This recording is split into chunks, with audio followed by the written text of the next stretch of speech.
Hey, Jake, what told you were good to go? I threw lives a couple days ago and felt pretty solid. Stuff felt like it was there. And then responded pretty well yesterday. So after that, I felt like I was good to go. You obviously played in those lives and faced some hitters, but it hasn't been a game situation for you in quite some time. Any concern on your part about what it's going to be like getting back out there and whether or not you're going to be sharp? I feel like for me, it's just all about competition.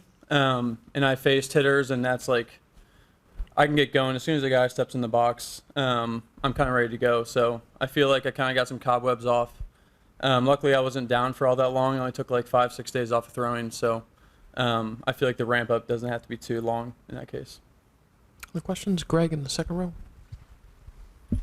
Jake, that Seattle game, you had mentioned about guarding against throwing your hardest. Did you feel like the velo was back up to where you needed to be during the live? Yes. Yeah. Thursday? Yeah, so I was probably one or two tick down from where I am in game. And that was kind of my biggest hurdle I wanted to get to was making sure I had the velo there. Because I don't want to put myself or the team in any position where I'm not throwing my best. Because we've got a lot of guys that can get guys out in there. So I want to make sure if I'm going to be ready that I'm ready to go. Go to Eric on the end of the first row.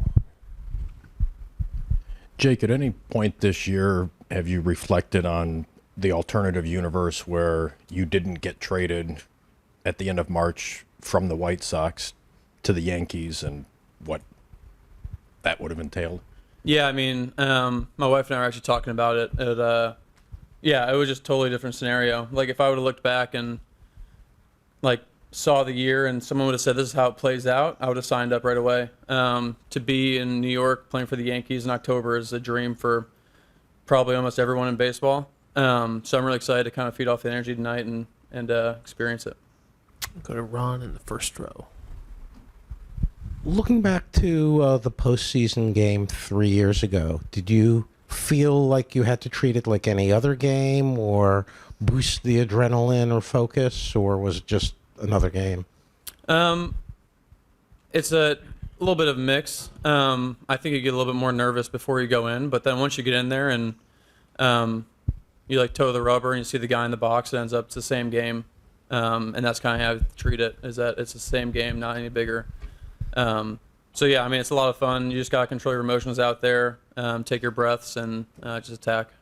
And this year, pitching here, was there more adrenaline when you came in on nights that the ballpark was full and the crowd was loud? I mean, yeah, this place gets going pretty loud. It's a lot of fun pitching here.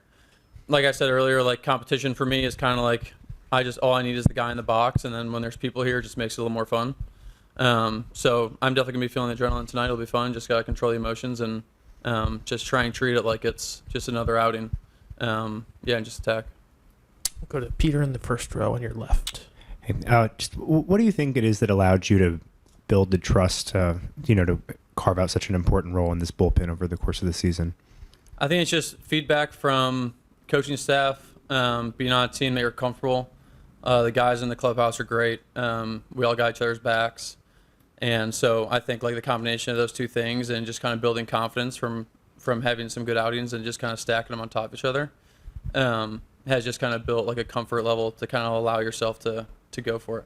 And as far as your availability for this series, like, do you feel like you can pitch back-to-back days and just business as usual? Yeah, I think that was a big reason. Like we wanted to throw live, and luckily I didn't take that much time off, so I can just be full go. And like, luckily with the scheduling in this first series, like we're playing three games in 6 days, so you won't really have to go back to back until like the back half of the series at that point, and I'll be built up even more to where it'd be pretty normal. Other questions in this third row here. Just following up on what Eric asked you, you said you talked to your wife about the alternate reality of being on the White Sox. I'm wondering if you and Tim Hill have laughed about it at all. Like, can you appreciate the reality that two of the most important guys in a playoff bullpen were on a 121 loss team in spring training? Yeah, I mean, it's one of those things, like, it's a blessing to be in the big leagues regardless of where you are. I didn't make the team, he did, so he had a little bit more of like a in the trenches there. But yeah, I mean, the fact that both of us are in this bullpen and we play important roles, like, yeah, it's a very cool scenario to get in a good situation and kind of just get to run. Questions for Jake? We'll go to Eric. Jake, just overall, what are the strengths of this bullpen going into the postseason? I think we're just a strong unit. Lean on each other. We all have each other's backs. Like if one guy goes in there, doesn't get the job done, the next guy will. Like we all believe that. We got a lot of swing and miss stuff. We got soft contact. We can match up well with left and right. So I think we've been trusting each other all year, and I think that's just what we're gonna continue doing. Go to Ron in the first row. What adjustments do you have to make, if any, when you're pitching on a second or third day in a row, or 4 out of 5? It's not really like in game. There's no just like difference. A lot of times when you get out there and the adrenaline hits, like you don't really feel any different.